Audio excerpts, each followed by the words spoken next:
Bapak Yesus sekalian, kita berdoa sebelum kita mendengarkan penguraian firman Tuhan pada saat ini.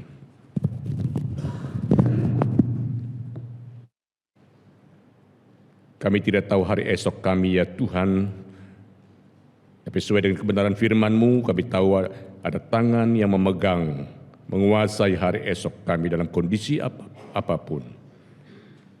Tatkala firman Tuhan kami renungkan bersama, biarlah Roh Kudus yang sudah mewahyukan kitab suci ini menolong kami menangkap firman-Mu, sehingga ya Tuhan iman kami dibangunkan dan kerohanian kami dikuatkan.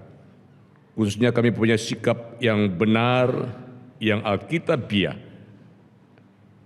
Bagaimana seharusnya bersikap kepada pemerintah dan mendoakan pemerintah yang Tuhan tetapkan bagi kami.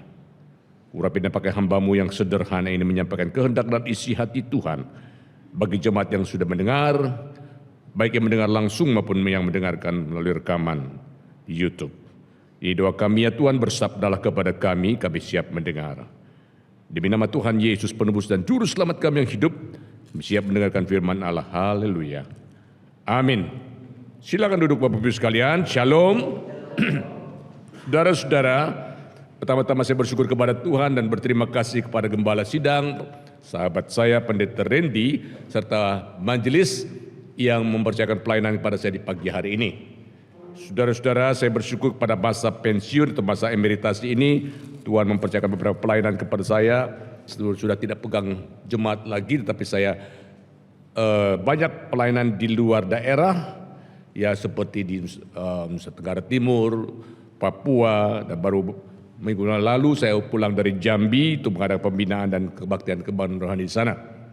Dan khususnya beberapa tempat itu menjadi sasaran penghijauan, dan beban saya melihat ada banyak orang yang meninggalkan iman mereka karena satu dan lain hal itu membuat hati saya bergelora. Saya ingin menguatkan mereka, mengingatkan mereka bahwa iman dalam Kristus jangan gampang ditukar. Apapun kondisi, di luar Kristus tidak ada keselamatan. Dan banyak orang-orang Kristen tidak sadar akan hal ini, dan dengan gampang hanya gara-gara hal yang sepele, mereka sudah meninggalkan iman mereka. Dan itu beban saya untuk mengingatkan kembali, bahkan terus memberitakan Injil. November, kalau Tuhan kehendaki, saya akan mengadakan beberapa pelayanan di Kalimantan Timur, dan juga kalau Desember, mulai tanggal 3 Desember sampai dengan 17 Desember, itu ada safari pelayanan di Bali, Nusa Tenggara Timur, sampai ke Dili, Timor Leste. Dan itulah beban pelayanan yang Tuhan berikan kepada saya. Dan terima kasih sekali lagi saya berkesempatan pagi ini beribadah kepada saudara dan belajar firman Tuhan. Saudara-saudara, tadi telah dibacakan Alkitab, dan saya tidak usah mengulang kembali bacaan firman Tuhan itu. Ya, dengan tema yaitu otoritas Allah di atas pemerintah. Nah, saudara-saudara, kalau kita mengerti akan latar belakang kehidupan Kristen di mana surat Roma ini ditulis, saudara-saudara, maka kita akan heran, sekaligus kagum, ya, dengan Paulus yang memberikan nasihat kepada orang Kristen untuk tunduk, untuk taat, takluk kepada pemerintah. Mengapa Paulus bisa mengatakan seperti itu? Pada zaman Kaisar Romawi, pada zaman dahulu, Bapak Ibu sekalian, di mana surat ini ditulis, hanya kaisar yang boleh dipanggil Tuhan.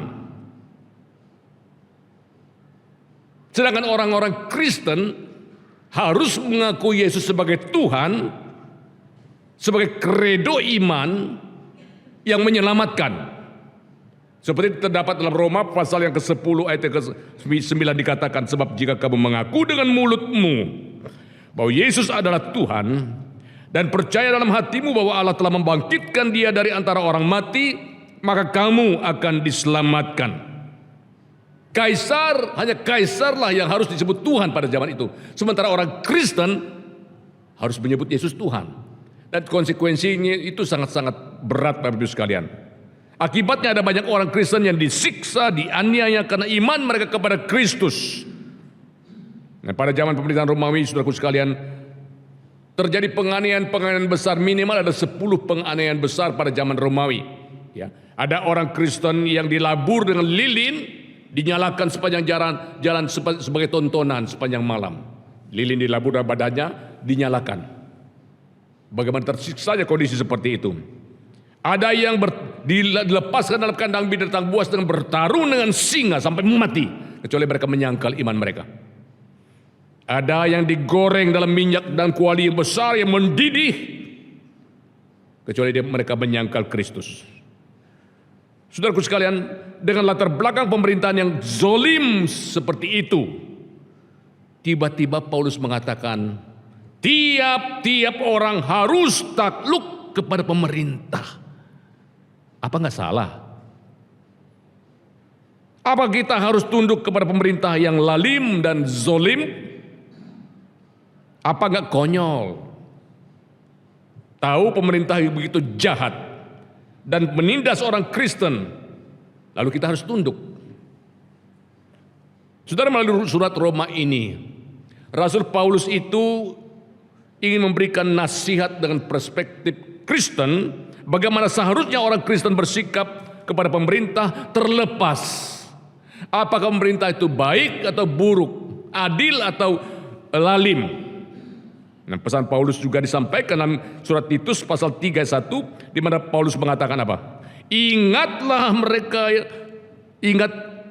mereka supaya mereka tunduk kepada pemerintah dan orang-orang yang berkuasa, taat dan siap untuk melakukan setiap pekerjaan baik. Kata tunduk yang dipakai di situ pakai bentuk tenses yang present passive imperatif. Artinya apa? Artinya suatu terus ditundukkan, atau tunduk itu adalah suatu istilah yang istilah militer yang digunakan untuk menjelaskan rantai komando sebetulnya. Artinya kepada otoritas pemerintah aususia, yang orang Kristen harus tunduk, bukan musiman. Jadi sekarang tunduk, tapi kalau dia tidak baik jangan tunduk. Atau sewaktu-waktu tunduknya, enggak.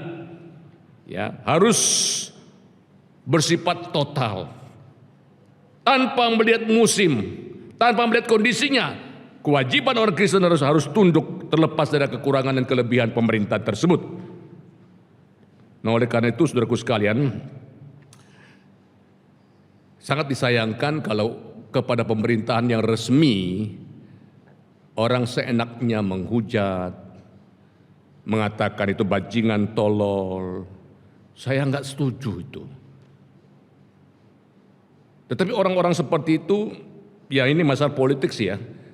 Tapi sebagai orang percaya, apalagi pemerintah itu baik, janganlah kita mencaci maki atau merendahkan presiden kita sendiri. Nah, Bapak Ibu sekalian, di dunia ini ada 3 otoritas untuk mewakili semua otoritas yang ada, saya pikir, yang harus, di mana orang Kristen harus tunduk. 1 adalah otoritas dalam keluarga, 2 adalah otoritas dalam gereja, yang ketiga adalah otoritas dalam pemerintahan. Nah, di sini kita melihat bahwa Tuhanlah yang memiliki otoritas dan kedaulatan yang tertinggi, di atas semuanya, di mana semua yang berotoritas harus tunduk kepada pemerintah yang di atasnya. Nah, di sini kita melihat Tuhan memiliki otoritas yang tinggi dan berdaulat atas semua pemerintah.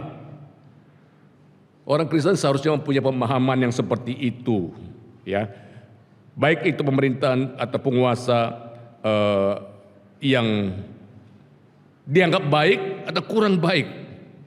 Kita sadar bahwa Tuhanlah yang pegang kendali, di mana Tuhanlah yang menetapkan semua pemerintahan yang ada, di mana semua pemerintah itu harus bertunduk, harus taat dan atas kedaulatan Tuhan. Nah, jemaat sekalian dikasih Tuhan Yesus Kristus, orang-orang Kristen pada zaman itu menghadapi penganiayaan yang luar biasa. Dan kalau itu memang seizin Tuhan, kita harus tetap tunduk dan takluk. Pemahaman tentang otoritas dan kedaulatan Tuhan atas pemerintah itu akan menolong kita, Bapak sekalian. Jadi begini, pemerintah ditetapkan oleh Allah. Tiap orang Kristen tahu, di atas pemerintah ini ada tangan yang tidak kelihatan. Tuhan pencipta alam semesta yang menetapkan pemerintahan itu. Ya. Dan seharusnya kita diperhadapkan dengan dengan suatu pemahaman bahwa apapun kondisi pemerintah itu, kita harus tunduk dan taat karena dialah yang berkuasa atas pemerintah di dunia ini. Teman-teman sekalian, ini yang terjadi dengan pemuda-pemuda di negeri Babel yang ditawan pada zaman itu, yaitu Sadrak, Mesak, dan Abednego. Mereka punya konsep Tuhan itu berkuasa, sekaligus Tuhan itu berdaulat. Tuhan punya otoritas tinggi, tapi Tuhan punya kedaulatan yang tinggi juga. Ya. Di dalam Daniel pasal 2 ayat 21 dikatakan, Dia atau Allah mengubah saat dan waktu. Dia memecat raja dan mengangkat raja.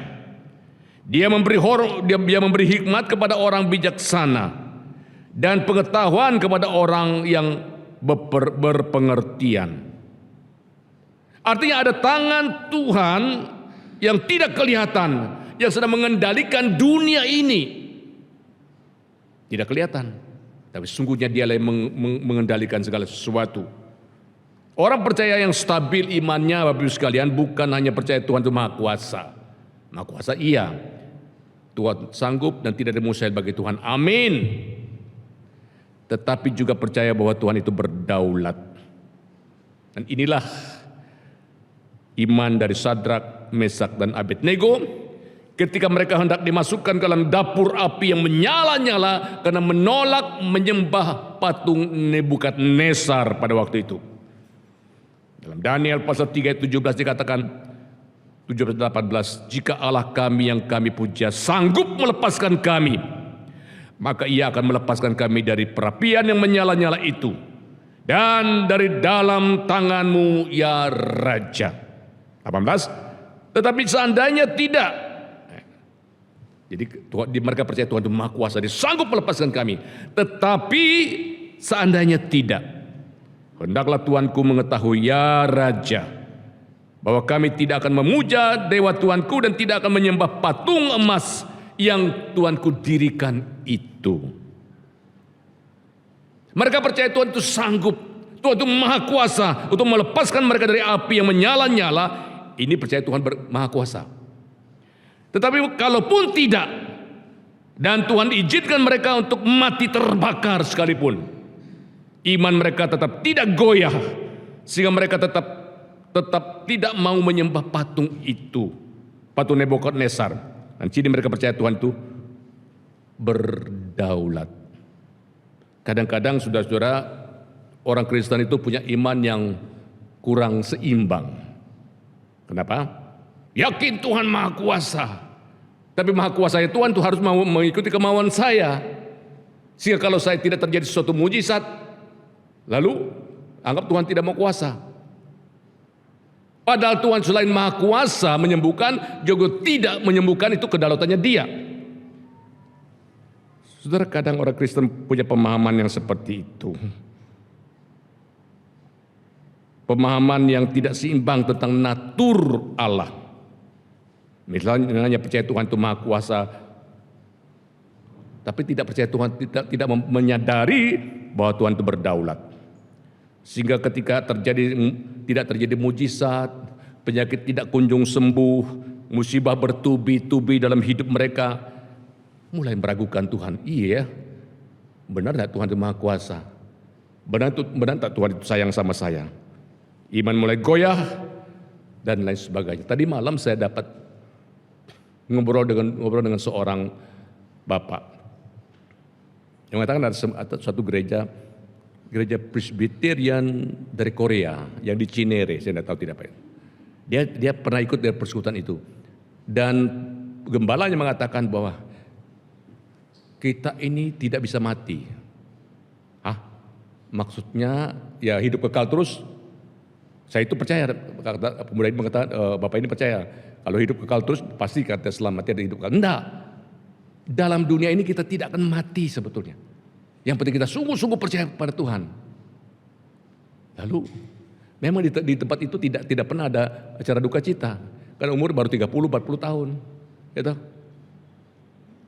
Lalu asal gereja itu di Korea. Begitu ada acara duka cita, maka jemaat itu merosot 40%. Merosot terus dan merosot terus. Bohong pendeta. Mana Tuhan Maha Kuasa? Katanya tidak bisa mati, ternyata mati. Ternyata mati. Bukan Alkitabnya yang salah. Pemahaman pendeta ini yang salah. Masa sih kita tidak akan mati? Hanya 2 orang yang Tuhan izinkan tidak mengalami kematian dalam perjanjian lama. Henoh terangkat hidup-hidup ke surga. Yang kedua Elia terangkat hidup-hidup ke surga, tidak mengalami kematian.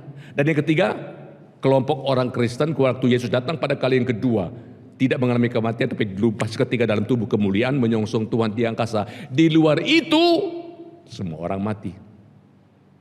Saudaraku sekalian, pemahaman-pemahaman itu bisa merusak iman orang percaya. Saudara, oleh karena itu tidak salah kalau sudah bersaksi tentang kuasa dan mujizat Tuhan. Memang tidak salah. Namun adalah lebih menguatkan kalau saudara bersaksi bahwa dalam kesulitan, dalam penderitaan, iman saudara tetap tidak goyah. Itu kesaksian yang lebih bagus. Ya. Dan kekuatan untuk bisa bertahan dalam penderitaan itu suatu mujizat, suatu kekuatan dari Tuhan. Ya. Saudara, kesaksian juga harus memperhatikan perasaan orang lain. Karena saya pernah mendengar kesaksian begini. Saya bersyukur waktu itu saya terlambat boarding. Pesawat sudah berangkat. Saya marah sekali, saya nyesel sekali. Tapi setelah saya mendengar pesawat itu jatuh, saya bersyukur. Sekarang yang ikut korban pesawat itu jatuh, keluarganya kalau dengar kesaksian seperti ini, emang apa dosa mereka? Hah? Itu kan akan melukai orang lain kesaksian seperti itu. Betul, ya dia sendiri terhindari, Tuhan izinkan itu. Tetapi yang jatuh dengan pesawat itu, apa mereka lebih berdosa dari kita? Enggak tentu. Di situ ada hamba Tuhan, di situ ada orang Kristen yang baik-baik. Jadi kesaksian-kesaksian seperti itu tidak selalu menguat, banyak yang tidak perlu Bapak sekalian. Mungkin saudara pernah mendengar satu artikel, satu gereja di Tiongkok, gereja yang sederhana. Ya nyanyinya juga himne yang kuno-kuno. Dan tidak ada kesaksian tentang mujizat. Tidak ada kesaksian dengan kesembuhan ilahi. Hidup diberkati. Jemaat satu itu bersaksi. Saya bersyukur kemarin saya dapat 2 jiwa.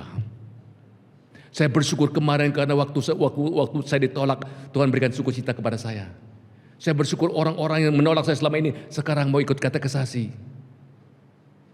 Maka gereja itu menjadi gereja yang begitu kuat. Tidak ada piano yang bagus, tidak ada multimedia, tidak ada gedung ber-AC, enggak ada. Dan mereka sungguh-sungguh mengalami mujizat Tuhan. Kesehatan seperti ini yang perlu sekarang ini. Karena mereka tahu kesusahan Tuhan izinkan adalah kedaulatan Tuhan. Bagian mereka setia, taat kepada Tuhan dalam kondisi tekanan pemerintah yang bagaimanapun juga. Terus sekalian yang dikasih Tuhan Yesus Kristus, apakah Tuhan tidak mengasihi mereka yang mengalami musibah? Tidak. Hati-hati. Di sini kita harus belajar tentang kedaulatan Tuhan. Itu sebabnya ketika istri saya meninggal dunia, secara manusia memang sedih. Berdua-dua masuk rumah sakit. Dan saya yang parah sebetulnya karena apa? Betul-betul seperti sudah tidak ada bisa hidup saya. Sakit kepala, demam tinggi, pinggang seperti mau putus, batuk terus menerus. Betul delta itu. Nah saya berat, istri saya OTG, dia sehat-sehat saja tapi diperiksa positif. Oke lah dua-dua masuk rumah sakit Siloam. 4 hari kemudian saya mulai mereda, mulai membaiklah. Istri saya masuk ICU. 21 hari di ICU, tidak tertolong, dia meninggal dunia. Sekarang apakah Tuhan tidak baik? Apakah Tuhan tidak maha kuasa? Tuhan berkuasa memberi hidup, Tuhan berkuasa mengambil hidup, itu hak prerogatifnya Tuhan, kedaulatannya Tuhan. Dan tidak pernah kita menyalahkan Tuhan sekalipun, sedikit pun. Dan kekuatan Tuhan berikan kepada itu ada mujizat juga dari Tuhan. Ya, karena Tuhan hidup ini adalah Tuhan yang empunya. Yang kedua, pemerintah adalah wakil Allah. Alkitab menggunakan terminologi hamba. Paulus berkata, karena pemerintah adalah hamba Allah untuk kebaikanmu. Terlepas dari pemerintah itu baik atau buruk, pemerintah adalah wakil Allah untuk menata kehidupan masyarakat dan menghukum orang yang berbuat jahat. Oleh karena itu, Bapak Ibu sekalian, lebih baik ada pemerintah meskipun jahat. Sekali lagi, lebih baik ada pemerintah meskipun pemerintah itu jahat daripada tidak ada pemerintahan sama sekali.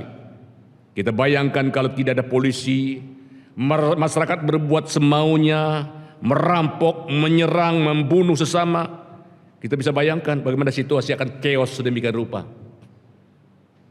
Waktu Timur Timur, sekarang Timor Leste, baru pisah dari Indonesia. Teman saya masih di sana bersaksi begitu chaos suasana. Tidak ada pemerintahan, tidak ada polisi. Orang sebaunya merampok, orang baunya membunuh. Mengerikan kondisi seperti itu. Maka lebih baik ada pemerintah walaupun ya tidak ideal daripada tidak ada pemerintah sama sekali. Oleh karena itu lebih baik, oleh karena itu Bapak Ibu sekalian, hormatilah pemerintahan yang ada. Ya. Karena mereka adalah wakil Allah di dalam dunia ini. Yang ketiga, bagaimana kalau kebijakan pemerintah itu bertentangan dengan iman kita? Ya, tadi kan Paulus mengatakan, hai jemaat Tuhan, takluk, tunduklah kepada pemerintah apapun kondisinya. Pertanyaannya adalah bagaimana kalau kebijakan pemerintah itu bertentangan dengan iman kita? Ya. Tidak sesuai dengan keyakinan kita. Saudara, kita harus lebih taat kepada otoritas tertinggi, yaitu otoritas Tuhan. Saudara-saudara, perhatikan ini contoh seperti Daniel dan kawan-kawan dalam Perjanjian Lama yang saya bacakan tadi. Mereka adalah orang yang sangat taat kepada pemerintahan Nebukadnezar. Tidak cacat, tidak ada cacat. Mereka adalah orang yang bekerja dan begitu menunjukkan performance yang bagus. Tapi soal iman mereka tidak kompromi. Daniel dan kawan-kawan. Begitu juga Petrus dan Yohanes dalam Kisah Para Rasul pasal 4. Waktu Petrus dan Yohanes dihadapkan kepada sidang mahkamah agama pada waktu itu. Stop! Jangan lagi bicara tentang Yesus. Nama itu kami tidak mau. Apa kata Petrus dan Yohanes? Pertimbangkan saja. Mana baik di hadapan Allah. Taat kepada kamu atau taat kepada Allah. Berani-beraninya orang dua ini. Ini kan sedang diadili ini. Lalu mereka menegaskan apa? Dan keselamatan tidak ada dalam siapapun juga. Sebab di bawah kolong langit ini tidak ada nama lain yang diberikan kepada manusia yang olehnya kita dapat diselamatkan. Oh, Bapak Ibu sekalian. Kalau perintah itu bertentangan dengan iman, melarang kita percaya Yesus, maka kita harus bertahan, tetap percaya Yesus. Itu maksudnya. Di India ada seorang putra mahkota, namanya adalah Borsing. Ya. Borsing ini anak raja, tapi raja sudah meninggal, dan itu turun ke dia, dan dia baru umur 13-14. Dan tidak ada orang bisa menggantikan selain dia. Tapi Borsing ini remaja yang sudah percaya Yesus, sudah jadi orang Kristen. Dan upacara penobatan raja itu memakan waktu paling cepat 1 bulan. Dengan upacara penyembahan berhala ini dan itu, baru dinaikkan sebagai raja. Mereka tahu Borsing ini Kristen. Borsing, lupakan Yesusmu bukan 1 bulan, seminggu saja. Engkau dinobatkan sebagai raja dengan upacara agama itu. Lalu setelah itu kembali Kristen dapat, raja juga dapat. Borsig mengatakan, mohon maaf, saya sudah Kristen, saya tidak boleh begini-begini lagi. Berunding lagi pemuka-pemuka agama itu. Tukar 1 minggu. 5 hari bagaimana? Tidak mau. 3 hari bagaimana? 1 hari. Oh, Borsig lupakan Yesus itu 1 hari saja. Setelah itu kau akan diangkat sebagai raja, kembali kepada menjadi orang Kristen, kan bagus. Mohon maaf, saya tidak bisa. Waduh, bohwat ini. Orang-orang itu tidak bisa, sudah habis akal. Sekarang berunding lagi. Bukan 1 hari, 5 jam saja. Enggak. 2 jam? Enggak. 1 jam. 30 menit bagaimana? Karena itu harus ada upacara penyembahan berhala seperti itu. Dan harus engkau jadi pri Kristen sekaligus raja. Tidak. Permintaan terakhir Borsig 5 menit. Lupakan Yesus itu 5 menit saja. Kau jadi raja sekaligus jadi Kristen. Dengan keras Borsig mengadakan tidak. 1 kali saya ikut Yesus, selama-lamanya saya ikut dia dan saya tidak mungkin berkhianat menyangkal dia sedetik pun. Apakah kamu menganggap Yesus itu seperti baju yang kalau saya perlu saya pakai, kalau saya tidak perlu saya tanggalkan? Enggak. 1 kali ikut Yesus, selama-lamanya saya ikut dia. Akibatnya apa? Borsig tidak diangkat sebagai raja, digantikan orang lain. Tapi dari kesaksian ini Bapak Ibu sekalian, ribuan orang dari suku itu bertobat jadi Kristen. Termasuk salah satu dari suku itu yang saya pernah ketemu, Dr. Robert Confield, anggota dari The Billy Graham Evangelist Association. Dr. Robert Confield dari suku itu. Saya dari suku itu, dia bilang. Saya bersyukur ada anak raja seperti itu sehingga suku kami terselamatkan. Enggak mudah Bapak Ibu sekalian, enggak mudah. Tapi dia tahu kapan harus tunduk, kapan harus bertahan imannya. Ada harga yang harus dibayar. Saudara, berikutnya, orang Kristen wajib berdoa bagi pemerintah. 1 Timotius 2 ayat 1 berkata, pertama-tama aku menasihatkan naikkanlah permohonan dan doa syafaat dan ucapan syukur untuk semua orang. Ayat 2, untuk raja-raja, untuk semua pembesar, agar kita dapat hidup tenang dan tentram dalam segala kesalehan dan kehormatan. Ini berarti peranan doa itu sangat penting untuk mendukung keberlangsungan hidup berbangsa dan bernegara. Dan Nabi Yeremia juga dalam Perjanjian Lama mengingatkan pentingnya berdoa di mana kita berada, untuk kota di mana kita berada. Yeremia pasal 29 ayat 7 berkata, usahakanlah kesejahteraan kota kemana kamu aku buang, dan berdoalah untuk kota itu kepada Tuhan, sebab kesejahteraannya adalah kesejahteraanmu. Di mana Tuhan tempatkan kita, doakan kota itu, doakan pemerintah, karena kesejahteraan adalah kesejahteraanmu. Saudara, doa syafaat dalam bahasa aslinya, ya, enteukano, Inggrisnya adalah intercession, yang berarti berjumpa dengan atau berdiri di antara. Jadi orang yang berdoa syafaat adalah orang yang berjumpa dengan Tuhan, berdiri antara Allah dan manusia demi kepentingan manusia. Itu artinya. Secara khusus dalam menghadapi tahun politik tahun 2024, di mana bangsa kita menghadapi pesta demokrasi, selain ikut menggunakan hak suara, kita perlu berdoa sungguh-sungguh agar Tuhan yang mengendalikan segala sesuatu dan kehendak Tuhan yang terjadi. Saudara, kandidat mana yang pasti bertarung dan mana yang terpilih, biar Tuhan yang memilih mereka. Mohon maaf. Sorry. Saudaraku sekalian, lalu apa tujuan? Apa tujuan doa syafaat? Yang pertama, tentu sebagai sarana komunikasi. Ya. Sarana komunikasi kita dengan Tuhan, juru selamat kita, pencipta kita. Allah Bapa ingin agar anak-anaknya itu berkomunikasi intim dengan Dia. Sudah, kalau dalam dunia ini Anda sudah tidak ngomong dengan orang tua 1 bulan, berarti itu ada masalah. Kalau kita sudah lama tidak komunikasi dengan Tuhan melalui doa-doa kita, ada persekutuan kita dengan Tuhan, ada something wrong dalam kehidupan kita dengan Tuhan.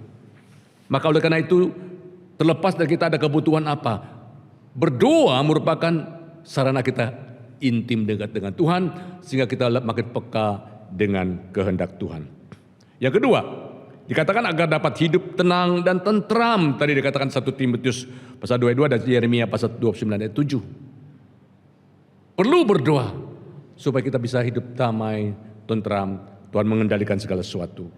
Saya ingat Bapak Ibu sekalian, kalau saudara baca dalam kitab Ester, ketika bangsa Israel terancam genosida, pemusnahan suku bangsa Israel oleh Muslihat Haman, maka Ester kerahkan umat Tuhan untuk berdoa dan berpuasa, dan mereka terhindar dari pembunuhan massal pada waktu itu. Dalam Perjanjian Baru, rasul-rasul banyak melakukan mujizat karena ada jemaat yang mendoakan mereka. Ada berdoa untuk hamba Tuhan saudara, berdoa untuk majelis saudara, aktivis saudara, supaya Tuhan bekerja memakai mereka sebagai alat dalam tangan Tuhan, dan terjadi kuasa Tuhan dalam jemaat tersebut. Dan kuasa doa tidak diragukan bisa merubah situasi politik juga Bapak Ibu sekalian. Salah satu contoh tentang runtuhnya tembok Berlin. Saudara-saudara, tahun 1983 misi Open Doors itu menyerukan doa selama 7 tahun untuk runtuhnya tirai besi dan komunisme. Dan pada waktu itu di seluruh dunia orang-orang mendoakan, berdoa supaya tidak terjadi pertumpahan darah. Ya.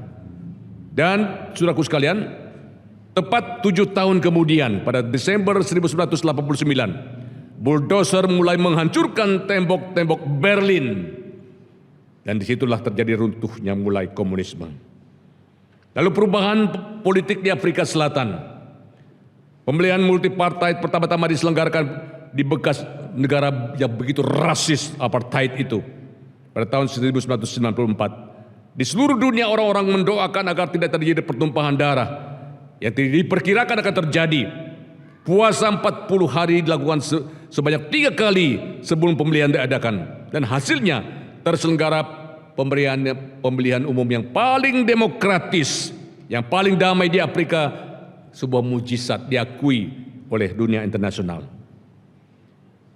Bubarnya negara Uni Soviet Bapak Ibu sekalian, dan seorang hamba Tuhan bernama McGavert pada tanggal 25 April 1986 pergi ke pusat kota Kiev berdoa di bawah patung Lenin.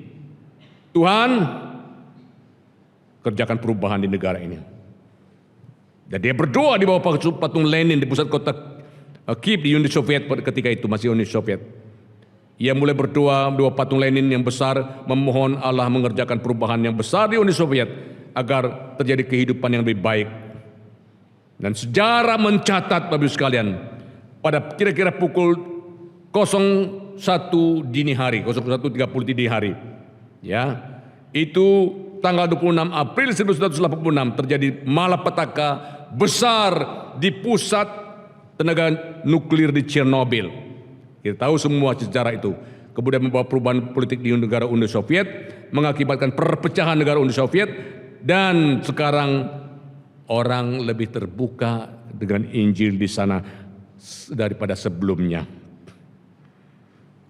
Lalu terjadi pertobatan massal sampai sekarang. Saya tiap hari dengar YouTube Bapak Ibu sekalian. Dari 70 rumah ibadah itu di Teheran, di Iran, 50 sudah tutup. Entah karena Kristen Prince, tapi yang pasti Tuhan bekerja. Terjadi pertobatan di mana-mana, di Afghanistan, di Pakistan, di Timur Tengah, karena doa orang percaya. Saudara, jangan kita anggap bahwa doa itu hanya secara ritual agama, ya yang umum. Kuasa doa akan merubah segala sesuatu. Itu sebabnya Walter Wing mengatakan bahwa history belong to intercessors. sejarah itu akan menjadi pemilik para pendoa syafaat. Hal sama di negara kita, Bapak Ibu sekalian. Kita perlu berdoa untuk bangsa kita. Itu situasi politik dan keamanan, ancaman disintegrasi bangsa, makin meningkatkannya kaum radikal dan intoleran yang perlu kita doakan. Masalah ekonomi dan korupsi dan lain sebagainya. Dan sebagai warga negara yang baik, kita bersyukur untuk negara kita yang merdeka, tapi ada banyak persoalan negara ini yang perlu kita doakan. Meskipun dalam pemilu banyak kisah yang memprihatinkan, kadang membuat kita malas ikut pemilu sebetulnya. Tapi sebagai warga negara yang baik kita harus ikut dan mendoakannya. Kewajiban kita jangan golput. Walaupun memang kita tahu supaya terhindar orang-orang yang tidak berkompeten jadi pejabat. Saya pernah mendengar cerita ini dari Dr. Awaludin Jamin, itu mantan Menteri Hukum dan HAM. Entah ini joke, entah ini ya benar-benar saya tidak ngerti. Ada calon bupati katanya begini, dia berpidato, kampanye maksudnya. Calon bupati dia kampanye dengan wakilnya ada waktu itu. Saudara-saudara, dalam menjalani pemerintahan nanti kita harus menjalankan suatu slogan, yaitu apa? Time is money, artinya bersatu kita teguh. Time is money, yang artinya apa? Bersatu kita teguh. Lalu dia mengatakan kita juga harus berpikir konstruktif. Perhatikan. Kita harus berpikir konstruktif. Apa yang salah? Kurang apanya? Kurang S-nya. Saudara-saudara, kita harus berpikir konstruktif. Audiens yang ada nyeletuk, Pak, kurang S. Memang betul sekalian kita akan membangun pabrik S-nya. Ini orang berpidato muluk-muluk dan bahasa yang dia sendiri nggak ngerti. Nah kalau orang model begini jadi pejabat, mohon maaf, yang tidak berkompeten, ya, dan dia bisa dibayangkan pemerintahan seperti itu akan jadi apa. Makanya kita perlu ada lagi yang ikut-ikutan tempat lain bahwa mereka merupakan pasangan yang paling ideal. Kami adalah pasangan yang memegang suatu seperti slogan, seperti pepatah mengatakan time is money, artinya seperti pinang dibelah dua. Lain lagi ini terjemahan lagi nih. Saudaraku sekalian, yang begini-begini kalau jadi pemerintah bagaimana? Itulah peran kita semua mendoakan supaya jangan yang begini-begini terpilih. Pilih yang berkualitas sehingga pemerintahan bisa maju dan diberkati Tuhan. Kalaupun mereka terpilih, mereka harus bertanggung jawab kepada Tuhan. Tugas kita hormat kepada mereka, dukung pemerintahan mereka. Tuhan kiranya memberkati kita sekalian. Mari kita tundukkan kepala dan kita berdoa. Bapa di surga, terima kasih untuk pemerintah yang Kau karuniakan kepada kami. Terlepas dari kekurangan dan kelemahan mereka, mereka adalah orang yang ditetapkan oleh Allah yang harus bertanggung jawab kepada Tuhan yang sudah memilih mereka. Tugas kami adalah mendukung, mendoakan dan mensupport mereka supaya pemerintahan bisa efektif dan baik. Bila sebagai warga negara kami mempersiapkan diri untuk mengikuti pemilu tahun ini, pemilu yang murni, yang lancar, yang demokratis, yang bersih, sehingga terpilih pemimpin-pemimpin, presiden dan wakil presiden sesuai kehendak Tuhan. Anggota legislatif pusat dan daerah sesuai kehendak Tuhan. Demikian juga gubernur, bupati, wali kota terpilih yang sesuai kehendak Tuhan, yang menjalankan tugas dengan takut akan Tuhan. Terima kasih Tuhan, terima kasih. Dengar doa kami mengucap syukur demi nama Tuhan Yesus penebus dan juru selamat kami yang hidup. Haleluya. Amin.